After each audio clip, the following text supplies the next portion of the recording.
second of our 3 series of hymn stories.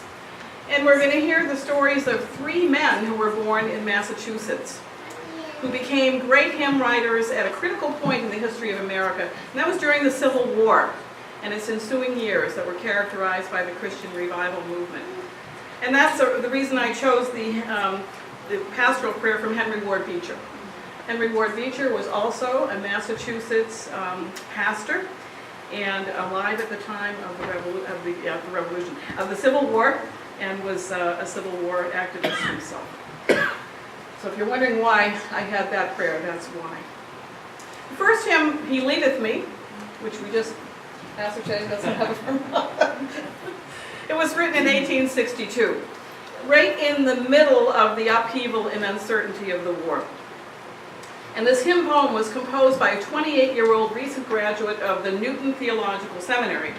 Now, Newton Theological Seminary became Andover Newton Seminary, or Theological School, as it was called when I graduated from there. And as a side note, it's now no longer extant. It's gone. So this gentleman's name was Joseph Gilmore, and he was serving his first pastorate at the First Baptist Church of Philadelphia shortly after his ordination. Now, Gilmore himself was born in Boston in 1834, and he was educated at Phillips Academy in Andover, at Brown University, and at Newton Seminary. He served as the private secretary to his father during the Civil War, while the elder Gilmore was the governor of New Hampshire. And he later taught Hebrew at Newton Seminary and English at the University of Rochester, New York, where he remained until his death in 1918. And he was a prolific writer of periodicals and wrote several textbooks. But despite a distinguished career in academia, Joseph Gilmore is well remembered for the writing of He Leadeth Me. Remembering the circumstances surrounding the writing of the poem, he said, "It was the darkest hour of the Civil War. I did not refer to that fact, that is, I don't think I did, but it may subconsciously have led me to realize that God's leadership is the one significant fact of human existence. That it makes no difference how we are led or whither we are led, so long as we are sure God is leading us." I've been speaking about the 23rd Psalm at the evening service of the First Baptist Church in Philadelphia, on the corner of Broad and Arch Streets, and had been especially impressed with the blessedness of being led by God. I set out to give the people an exposition of the psalm, which I had given before on 3 or 4 occasions, but this time I did not get any further than the words, "He leadeth me." At the close of the service, we adjourned to Deacon Watson's pleasant home, where we were being entertained. And during our conversation, the blessedness of God's leading so grew upon me that I took my pencil and I wrote the hymn just as it stands today. I handed it to my wife and thought no more about it. Well, she sent it without my knowledge to the Watchman Reflector magazine, and there it first appeared in print. 3 years later, I went to Rochester, New York, to preach as a candidate for the Second Baptist Church. And upon entering the chapel, I took up the hymn book, thinking, I wonder what it is they sing here. And the book opened up till He Leadeth Me. And that was the first time I knew that my hymn had found a place among the songs of the church. The famous gospel song composer William Bradbury saw that poem in the Watchman and Reflector, which was actually also published in Boston. It was a Baptist weekly magazine. And he wrote a fitting melody for Gilmore's words. He then included the finished hymn in his collection, The Golden Censer, which was published in 1864. And Bradbury is credited with adding the 3rd line to the refrain, "His faithful follower I would be, for by his hand he leadeth me." When the famous musical evangelist Ira D. Sankey, who was the musical leader for the renowned evangelist Dwight L. Moody, Moody's name keeps coming up in these hymns, doesn't it? He was really the galvanizing force at this time in the American Protestant church. Well, he saw Bradbury's version of the hymn, Sankey did, and he decided to include it in his editions of sacred songs and solos. And so it began to be widely circulated. And the Salvation Army popularized it throughout Britain when they included it in several of their collections. And during World War II, U.S. servicemen were surprised to find that the hymn was a favorite that was sung in the churches of Polynesia. Can you imagine that, all the way from here to Polynesia? Though Gilmore wrote other hymns, it is this hurriedly penned text written at the age of 28 for which he is remembered. The First Baptist Church in Philadelphia, where he started out, was demolished in 1926. However, the words to the first stanza of Gilmore's hymn appear on a bronze tablet on the large office building that has replaced the church, with the inscription, "In recognition of the beauty and fame of this beloved hymn, and in remembrance of its distinguished author. He leadeth me, O blessed thought, O words with heavenly comfort fraught. Whate'er I do, where'er I be, still 'tis God's hand that leadeth me." Now the second hymn that we're going to sing just in a couple of minutes was written by an author who deeply disapproved of singing in church. Dear Lord and Father of Mankind. It was written by John Greenleaf Whittier. We know him as an American poet. He was a Quaker who firmly believed that God is best worshipped in silent meditation, and who deplored the histrionics associated with both the high church, with the smells and bells, so to speak, and the evangelical movement. Smells and bells, yeah. Whittier was born in Haverhill, Massachusetts in 1807. And he was raised on a farm with his family, and they were devout Quakers. Although he received little formal education, he was an avid reader who studied his father's 6 books on Quakerism until their teachings, which stressed humanitarianism, compassion, and social responsibility, became the foundation for his theology. Whittier was first introduced to poetry by a teacher, and then he began to write poetry himself. His sister sent his first poem, The Exile's Departure, to the Newburyport Free Press without his permission. And its editor, William Lloyd Garrison, encouraged Whittier to attend the recently opened Haverhill Academy. To raise the tuition for school, Whittier became a shoemaker and paid part of his tuition from the family farm, the food that was produced by his farm. Before the second term, he earned money by serving as a teacher in a one-room schoolhouse. He attended Haverhill Academy from 1827 to 1828 and completed his high school education in only 2 terms. He was a very brilliant young man. Now, Garrison gave Whittier the job of editor of the National Philanthropist, a Boston-based temperance weekly. Now, you know what the temperance movement was, right? Anti-alcohol. Shortly thereafter, Garrison made him editor of the weekly American Manufacturer in Boston, and Whittier became an outspoken critic of President Andrew Jackson. And by 1830, he was the editor of the prominent New England Weekly Review in Hartford, Connecticut, and that was the most influential Whig journal in New England. Now, Garrison, you may ring some bells with you, his name, he was a passionate abolitionist, and he encouraged the young Quaker to join the cause. And so in 1833, Whittier published the anti-slavery pamphlet called Justice and Expediency.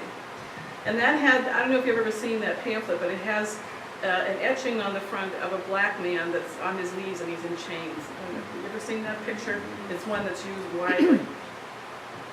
And from that time on, he dedicated the next 20 years of his life to the abolitionist cause. From 1838 to 1840, he was editor of the Pennsylvania Freeman in Philadelphia, and that was one of the leading anti-slavery papers in the North. In May 1838, the publication moved its offices to a newly opened Pennsylvania Hall on North 6th Street, which was shortly after burned by a pro-slavery mob. Kind of sounds like the political environment we're in, doesn't it? In 1847, Whittier became the editor of the National Era, one of the most influential abolitionist newspapers in the North. And for the next 10 years, it featured the best of his writing, both his prose and poetry. Now, Whittier's poems often use slavery to represent all kinds of oppression, whether it be physical, spiritual, economic, emotional. It stirred up popular response because he appealed to feelings rather than to logic. Now this hymn, Dear Lord and Father of Mankind, was a fragment of a poem that was entitled The Brewing of Soma. And I found this very interesting. I did not know this about the hymn. Now, Soma was a sacred ritual drink in the Indian Vedic religious tradition. And Soma had hallucinogenic properties used by Hindu priests attempting to experience ecstatic divinity. In his poem, Whittier likened these drunken approaches to the gods to the Christian evangelical revival movement of his time, of which he wrote, "Music, incense, vigils drear and trance, attempt to bring the skies more near, or lift men up to heaven, but all in vain. It is mere intoxication." So I guess he just thought all of the revivalists were a bunch of drunks. But so he wrote this poem, and it's actually a very compelling poem. If you look it up, you'll see that this is the end.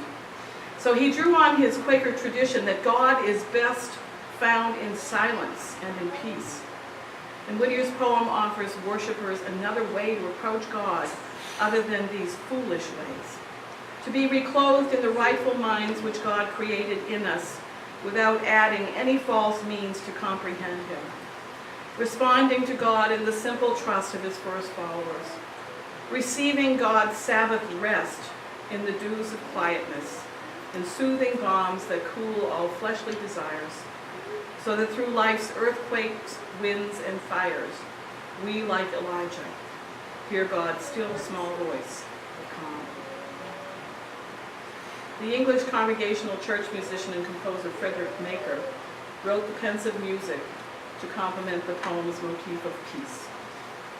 So let us sing this beautiful hymn now. And I mean, you can stay seated if you like, because it's kind of a very contemplative hymn.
who was inspired by a direct quotation from the King James Bible of 2 Timothy 1:12.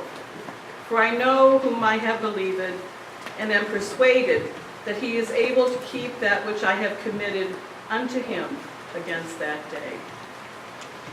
Daniel Webster Whittle was born in Chicopee Falls, Massachusetts in 1840. And he was named after the great American politician Daniel Webster, who was admired by Whittle's father. His mother was a godly Christian woman who instilled in him and his three brothers strong Christian principles. Before the outbreak of the war, Daniel and his brothers traveled west and settled in Chicago, where he landed a job as a Wells Fargo bank cashier. He began attending the Tabernacle Sunday School, the largest in the city, and in time he became its superintendent. And through his work at the Tabernacle, he met and married another transplanted New Englander, Abby Hansen. During this time, he surrendered his heart and life to God. And he recounted the moment when he was acting as the night watchman at the bank. He said, I went into the vault, and in the dead silence of that quietest of places, I gave my life to my Heavenly Father to use as he would. In 1861, he joined the 72nd Illinois Infantry, enlisting in Company B as a second lieutenant. But it was not until 1862 that the regiment was ordered south, and so on the night before he left, he and Abby were quietly married, only to part the next day for over a year. Whittle became provost marshal on General Howard's staff, and then he marched with General Sherman on the March to the Sea. He was shot in his sword arm at Vicksburg while leading the charge in place of his wounded captain. At the close of the war, he was elevated to the rank of major, and the title remained with him for the rest of his life. But after Vicksburg, he was sent home to Chicago, and he met a man who would shape the rest of his life. And Whittle wrote of this moment, a big meeting was being held at the Tabernacle, and with some help I was able to attend, although I was still weak from loss of blood with my arm in a sling. I was called upon to speak as I got slowly to my feet, and I felt shy and embarrassed and weak. And then a strong voice called out, give him 3 cheers, boys! And they were given with a will, for every heart was bursting with patriotism in those days at the sight of a wounded soldier in a blue uniform. And how that kindly thought and that ringing cheer stirred my blood. How grateful I was to them. And the one who called out, give him 3 cheers, was Dwight L. Moody. I told you, Moody's all over the place. And that is what his friendship has meant to me from that moment on. Stimulating, encouraging, appreciating, in a twinkling, the whole situation. The young soldier's embarrassment, his need of a friendly word of help, and he was even then the born leader. Give him 3 cheers, and they cheered. Well, after the war, Major Whittle was employed at the Elgin Watch Company, and it was with the encouragement of D.L. Moody that he gave up the business and became an evangelist. And through Moody, Whittle met Philip Bliss. Remember last week I told you about Philip and Lucy Bliss? Well, he met Philip Bliss, to whom he gave his first hymn that he wrote. It was called Christ is All, so that Bliss would set it to music. But his dear friend and fellow evangelist, Philip Bliss, and his wife died tragically in the Ashtabula train disaster before he could even write the music. But after his death, Whittle's hymn was found among Bliss's papers, and later the music was written for it by James McGranahan, who followed Bliss as Moody's singing evangelist. Moody always had someone leading the singing. This began a continuing partnership between Daniel Whittle and James McGranahan, writing together a number of hymns. The Crowning Day, Showers of Blessing, and today's hymn, I Know Whom I Have Believed, were among these. They made several trips to Great Britain together, as well as extensive trips in the United States. Now, nearly all of Whittle's words were written under the nom de plume El Nathan, and if you look at the bottom of our hymn, the tune is called El Nathan on that one. But some of his later hymns he signed with his own name. And the music to most of these was written by his daughter, Mary Whittle Moody, who had married D.L. Moody's son, William Rebel Moody. So there was a family connection there as well. And did you know also that Moody was married to Fleming Revell's sister, and Fleming Revell Publications, which is a great Christian publisher that's been around since the 1800s, was founded by Moody. So Moody has had far-reaching effect on the Protestant church. Now, in speaking of his hymns, Whittle once said, "I hope that I will never write a hymn that does not contain a message. There are too many good hymns that are just meaningless jingles of words. To do good, a hymn must be founded on God's word and carry the message of God's love." He also felt that the dignity of a gospel hymn deserved the best that he could give, not only in material but in construction, and no rules of meter or rhythm were disregarded. He admired the old church hymns and considered them the standard for all hymn writers. I have to say that resonated with me, because if you've ever sung a lot of the contemporary Christian music, it has no meter.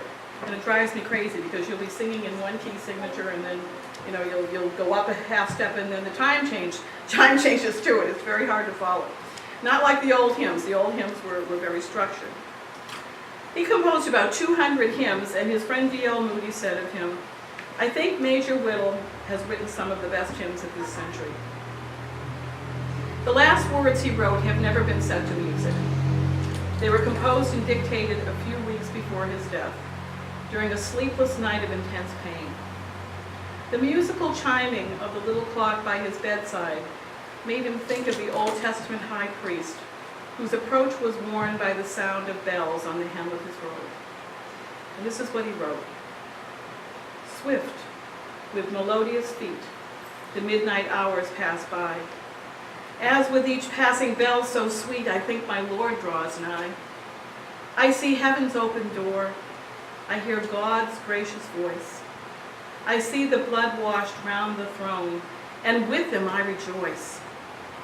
It may be that these sounds are the golden bells so sweet, which tell me of the near approach of the heavenly high priest's feet. Not every night is thus. Some nights with pain are drear. Then I join my moan with creation's groan, and the chimes I do not hear. But the Lord remains the same. Faithful he must abide. And on his word my soul I'll rest, for he is by my side. Some midnight sleepless saints, made quick by pain to hear, shall join the glad and welcome cry, the bridegroom draweth near. Then I shall see his face, his beauteous image bear. I'll know his love and wondrous grace, and in his glory share. So sing my soul in praise, as bells chime o'er and o'er.